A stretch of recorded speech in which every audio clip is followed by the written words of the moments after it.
नमस्कार साथियों, स्वागत है आप सबका एक बार फिर से आपके अपने YouTube चैनल गुरुकुल एकेडमी पर। ठीक है, हम लोग परिवहन की बात कर रहे थे। उसके अंतर्गत हम लोगों ने जंतुओं के अंदर तंत्रिका तंत्र, अंतःस्रावी तंत्र, पाचन तंत्र, श्वसन तंत्र सब लगभग कंप्लीट कर लिए थे। और अब अपन बात करेंगे पादपों में परिवहन की। ठीक है ना। और उसके अंतर्गत सबसे पहले अपन बात करेंगे प्रकाश संश्लेषण की। ठीक है, फोटोसिंथेसिस। ठीक है ना। तो चलिए बढ़ते हैं अपन अपने क्लास की ओर। सबसे पहले बात करेंगे पादपों में पोषण। ठीक है ना। देखिए, पादपों में पोषण किस प्रकार से होता है, क्या होता है, तो आप लोगों को पता है कि जो पादप होते हैं वो होते हैं उत्पादक। अब एक होता है उत्पादक, एक होते हैं उपभोक्ता। ठीक है ना। तो पादप जो है वो अपना भोजन स्वयं बनाते हैं। वैसे कई पादप ऐसे होते हैं जो सहजीवी होते हैं, जो व्रतोपजीवी होते हैं, लेकिन जनरली अगर अपन बात करें तो पादप अपना भोजन स्वयं बनाते हैं। ठीक है। और पादपों का भोजन बनता है पत्तियों के अंदर। किसके अंदर बनता है? पत्तियों के अंदर। ठीक है। और पत्तियों के अंदर भी किस प्रोसेस के द्वारा? प्रकाश संश्लेषण के द्वारा। ठीक है। और इस प्रकाश संश्लेषण के द्वारा जो भोजन बनता है वो पत्तियों के अंदर मंड के रूप में संचित रहता है। ठीक है ना। और जब स्टार्च बन जाता है, मंड या स्टार्च पत्तियों के अंदर बन जाता है, तो यह समझ लिया जाता है कि अब प्रकाश संश्लेषण की अभिक्रिया संपन्न हो चुकी है। यानी अगर अपन किसी पत्ती को देखें या उसका टेस्ट करें और उसके अंदर स्टार्च बनना बाकी है, तो अपन ये कह सकते हैं कि फोटोसिंथेसिस हो रही है। और अगर स्टार्च बन गया तो वो अभिक्रिया संपन्न हो चुकी है। ठीक है ना। तो पादपों में पोषण प्रकाश संश्लेषण की सहायता से, ठीक है, भोजन बनता है। और भी जैसे खनिज लवण है, जल है, ठीक है, इनका परिवहन होता है जो पत्तियों तक पहुंचते हैं और उसके बाद में यहां भोजन बनने की प्रक्रिया शुरू होती है। ठीक है ना। तो चलिए देखते हैं सबसे पहले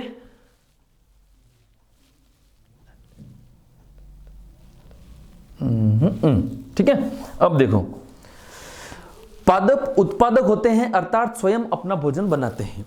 पादपों की वृद्धि और विकास के लिए दो प्रकार के पोषक तत्व पाए जाते हैं। कितने प्रकार के? दो प्रकार के। एक होता है वृहत मात्रिक पोषक तत्व, यानी जिनकी ज्यादा मात्रा चाहिए। ठीक है। कितनी चाहिए? तो 1 से 10 मिलीग्राम प्रति लीटर। 1 से 10 मिलीग्राम प्रति लीटर। इसके अंदर भी देखिए दो प्रकार के, प्राथमिक और द्वितीयक। ठीक है। प्राथमिक के अंदर आ जाता है नाइट्रोजन, फास्फोरस, पोटेशियम, और द्वितीय के अंदर आ जाता है कैल्शियम, मैग्नीशियम और सल्फर। ठीक है। यह है वृहत मात्रिक पोषक तत्व। ठीक है। सीधा सा क्वेश्चन पूछ सकते रहे कि निम्न में से वृहत मात्रिक है या वृहत मात्रिक नहीं है, तो ये नाम याद होने चाहिए। ठीक है ना। प्राथमिक के अंदर क्या हो गया? नाइट्रोजन, फास्फोरस और पोटेशियम। द्वितीय के अंदर हो गया कैल्शियम, मैग्नीशियम और सल्फर। ठीक है। ये मैग्नीशियम आपको पता है क्लोरोफिल के अंदर पाया जाता है। ठीक है। तो ये ध्यान रखना। तो वृहद मात्रिक पोषक तत्व जिनकी ज्यादा मात्रा चाहिए, 1 से 10 मिलीग्राम प्रति लीटर। ये भी दो टाइप के हैं, प्राथमिक और द्वितीयक। ठीक है। प्राथमिक में नाइट्रोजन, फास्फोरस, पोटेशियम, द्वितीय के अंदर कैल्शियम, मैग्नीशियम और सल्फर। ठीक है। अब अपन देखते हैं सूक्ष्म मात्रिक पोषक तत्व, जिसके अंदर है मेन रूप से जिंक, तांबा, लोहा, मैग्नीज, बोरॉन, मोलिब्डेनम और क्लोरीन। ठीक है। ओके, ये हो गया सूक्ष्म मात्रिक। ठीक है ना।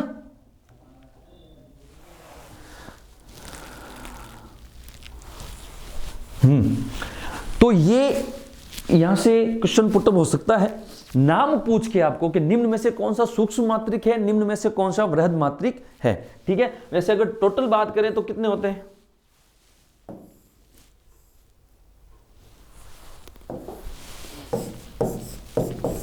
ठीक है। चलिए आगे चलते हैं। अब देखिए पोषण के आधार पर पादपों का वर्गीकरण। आप लोगों को पता है नॉर्मल सी चीजें हैं, ज्यादा इसमें कुछ ऐसा है नहीं। ठीक है। देखिए सबसे पहला स्वपोषी, जो अपना भोजन स्वयं बनाए। ठीक है। जिनमें हरी पत्तियां या हरा तना पाया जाता है वो स्वपोषी होते हैं। फिर परजीवी, जो दूसरों पर निर्भर रहते हैं, जैसे कि अमरबेल है, अमरबेल जिस वृक्ष पे लिपटी हुई रहती है उससे अपना पोषण प्राप्त करती है, ये क्या हो गया रे, परजीवी। और जिस पादप पर ये लिपटी हुई होती है ना उसको अपन कहते हैं परपोषी। क्या कहते हैं, परपोषी। फिर देखिए कीट भक्षी पादप। अब एक बात रहे कि ये कीट भक्षी पादप क्यों है, क्योंकि ये कीटों से पोषण प्राप्त करते हैं, यानी उनको खाते हैं। अब कीटों को क्यों खाते, पादप कीटों को क्यों खाते, इसका एक कारण है। सबसे मेन कारण क्या है कि ये जो कीट भक्षी पादप है ना, ये दलदली क्षेत्र में पाए जाते हैं। किस क्षेत्र में,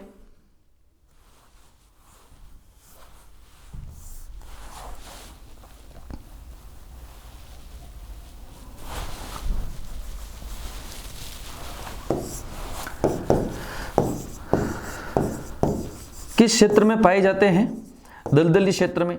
अब दलदली क्षेत्र में आपको पता है कि नाइट्रोजन की जरूरत कमी होती है। दलदली क्षेत्र में क्या होता है, नाइट्रोजन की क्या होती है, कमी होती है। इसलिए ये क्या करते हैं, कीटों को खाते हैं और नाइट्रोजन की आपूर्ति करते हैं।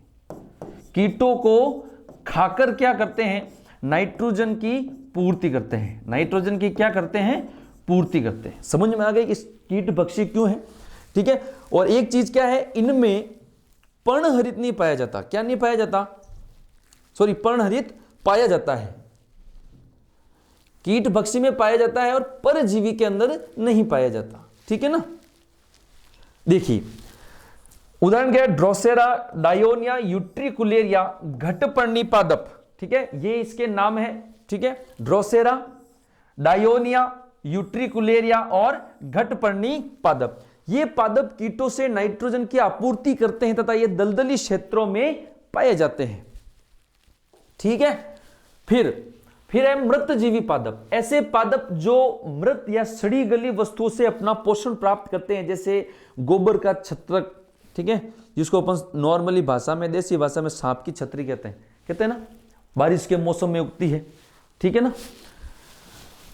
फिर मोनोट्रोपा, कवक और फंजाई, ये जितने भी हमारे मृतजीवी, ठीक है, इनको नमी पसंद है। क्या पसंद है, नमी पसंद है। यानी ऐसे क्षेत्रों पर ये उगेंगे जहां पर नमी ज्यादा है। और इनके वृद्धि के लिए सर्वाधिक उपयुक्त मौसम अगर पूछे तो वो कौन सा मौसम है, वर्षा का मौसम। समझ में आ गई। तो नमी वाली जगह पर ये पाए जाते हैं। फिर है सहजीवी पादप। सहजीवी पादप का मतलब क्या हो गया रे, कि एक अकेला वो कुछ नहीं कर सकता, एक जना रहने की जगह देगा, ठीक है, तो दूसरा क्या करेगा, खाने के लिए इंतजाम करेगा।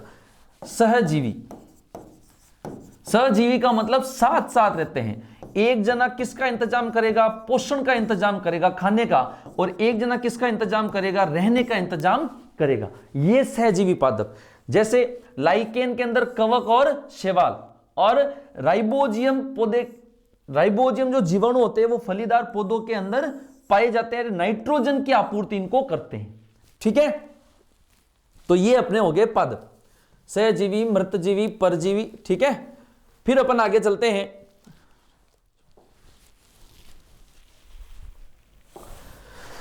अब देखिए बात करते हैं अपन प्रकाश संश्लेषण की, ठीक है। देखिए प्रकाश संश्लेषण आप लोगों को पता है कहां होता है, पत्तियों के अंदर होता है। पत्तियों के अंदर भी क्या पाए जाते हैं, क्लोरोप्लास्ट, ठीक है। इनके अंदर क्या होते हैं रे, क्लोरोफिल, जिसको अपन क्या कहते हैं, हरित लवक। ये क्लोरोफिल क्या करता है, जो सनलाइट होती है ना, सूर्य की प्रकाश की जो एनर्जी होती है या सूर्य के प्रकाश की जो किरणें होती है, उन किरणों को क्या करता है, अवशोषित करता है। फिर जड़ के द्वारा जो जल और खनिज लवण आए हैं वो, ठीक है, उनकी सहायता से क्या होता है, पत्तियों के अंदर भोजन का निर्माण होता है। पत्तियों के अंदर भोजन का निर्माण होता है। किस रूप में होता है, मंड के रूप में होता है। किस रूप में होता है, मंड के रूप में, स्टार्च के रूप में होता है, ठीक है। यह प्रकाश संश्लेषण की अभिक्रिया जो पहले बता चुका हूं, कार्बन के कितने अणु 6, जल के कितने अणु 12, प्रकाश और क्लोरोफिल की उपस्थिति में। यह क्या है, ग्लूकोज, 6 अणु जल के और 6 ही अणु किसके बनते हैं? ऑक्सीजन के। ठीक है। क्लोरोफिल द्वारा प्रकाश ऊर्जा का क्या किया जाता है? अवशोषण। प्रकाश संश्लेषण में प्रकाश ऊर्जा को रासायनिक ऊर्जा में बदला जाता है। प्रकाश ऊर्जा को रासायनिक ऊर्जा में बदला जाता है। ठीक है। उसके बाद जल का प्रकाशिक अपघटन होता है। किसका? जल का प्रकाशिक अपघटन होता है। क्या होता है? जल का प्रकाशिक अपघटन किसमें होता है? प्रकाश संश्लेषण की अभिक्रिया में पत्तियों में। यहां पर 2 तत्व काम आते हैं, मैग्नीज और क्लोरीन। कौन कौन से? मैग्नीज और क्लोरीन। ये जल के प्रकाशिक अपघटन के अंदर काम में आते हैं। ठीक है। उसके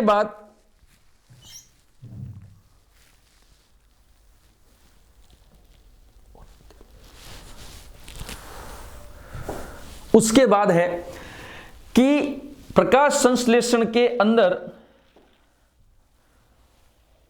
CO2 का अपचयन होता है। किसका अपचयन होता है? CO2 का। किसके अंदर होता है? कार्बोहाइड्रेट के अंदर। ठीक है। तो ये कुछ काम की चीजें थी। पूछ सकता है कि प्रकाश ऊर्जा किस में रूपांतरित होती है? रासायनिक ऊर्जा में। जल का प्रकाशिक अपघटन जिसमें काम कौन आता है? मैग्नीज और क्लोरीन। ठीक है। फिर CO2 का क्या होता है? अपचयन। किसमें? कार्बोहाइड्रेट में। ठीक है। फिर देखिए कि मरुस्थलीय पौधों के अंदर क्या होता है कि ये प्रकाश संश्लेषण की जो प्रोसेसिंग है वो पूरी एक साथ नहीं होती रही। ये जितने भी प्रक्रम होते हैं वो एक के बाद एक नहीं होते। ठीक है। होता क्या है कि मरुस्थलीय पौधे जो होते हैं वो रात को कार्बन डाइऑक्साइड लेते हैं और एक मध्यस्थ उत्पाद बना लेते हैं, और जब दिन निकलता है, जब सूर्य की रोशनी पड़ती है, तब उस मध्यस्थ उत्पाद से ये फाइनल टच देते रहे। क्लोरोफिल द्वारा अंतिम उत्पाद बनता है। किसमें? मरुस्थलीय पादपों में। अब देखिए प्रकाश संश्लेषण में कौन कौन मदद करता है?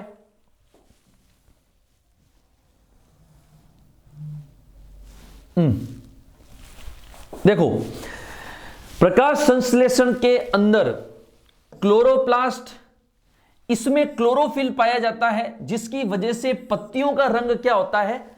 हरा होता है। पत्तियों पर उपस्थित रंध्र जिनसे गैसों का क्या होता है? विनिमय। ठीक है।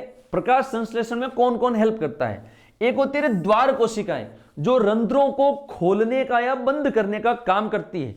ठीक है। और जो रंध्रों को खोलने और बंद करने के लिए एक तत्व की आवश्यकता होती है, पोटेशियम। ठीक है ना। फिर एक क्लोरोफिल ए, इसका फॉर्मूला है, ध्यान रखना, C55H72Mgn4O5। ठीक है। और एक होता है क्लोरोफिल बी। इस टॉपिक के अंदर सबसे इंपॉर्टेंट अगर कोई चीज है तो यही। ठीक है। फॉर्मूला पूछ सकते हैं, C55H70Mgn4O6।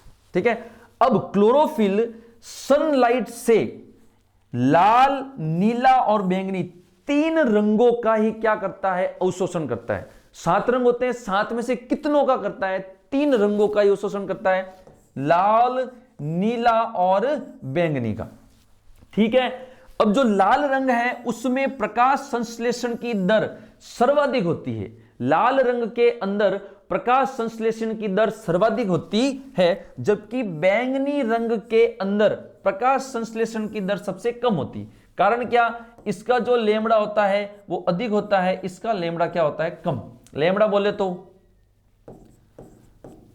तरंग दैर्ध्य। ठीक है। ये भी ध्यान रखना। पत्तियों में कार्बोहाइड्रेट मंड के रूप में संचित रहता है। स्टार्च का बनना क्या दर्शाता है? कि प्रकाश संश्लेषण की प्रोसेस कंप्लीट हो चुकी है। ठीक है। मरुस्थलीय पौधे के तने में प्रकाश संश्लेषण पाया जाता है। कारण क्या? क्योंकि वहां पर पानी की कमी होती है। ठीक है। तो जो पत्तियां होती है वो कांटों में रूपांतरित हो जाती है। अब देखिए, प्रकाश संश्लेषण के अंदर भी 2 प्रोसेस है, एक तो प्रकाशिक अभिक्रिया, एक अप्रकाशिक अभिक्रिया। ठीक है। प्रकाशिक अभिक्रिया देखिए, यह अभिक्रिया क्लोरोप्लास्ट के अंदर स्थित थाइलेकोइड की झिल्ली में होती है, जिसको अपन क्या कहते हैं, ग्रेना कहते हैं। क्या कहते हैं, ग्रेना। ठीक है, इस अभिक्रिया में प्रकाशिक ऊर्जा का रूपांतरण रासायनिक ऊर्जा में होता है। किस में होता है, रासायनिक। इस प्रक्रिया में जल का प्रकाशिक अपघटन होता है। प्रकाश संश्लेषण की भी दो हो गई, प्रकाशिक और अप्रकाशिक। जब प्रकाश होगा तभी तो जल का क्या होगा, प्रकाशिक अपघटन।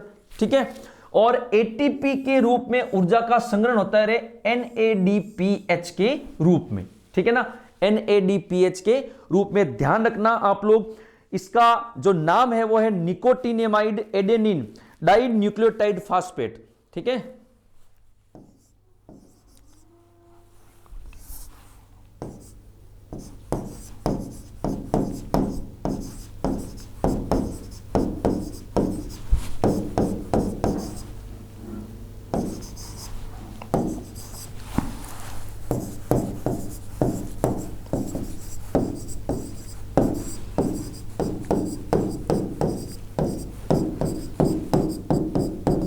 ध्यान रखना।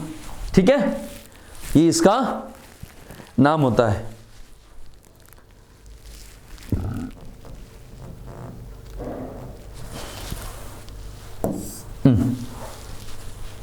ठीक है, ये अपना एक प्रोडक्ट यहां पे बनता है, नाम याद रखना है बस।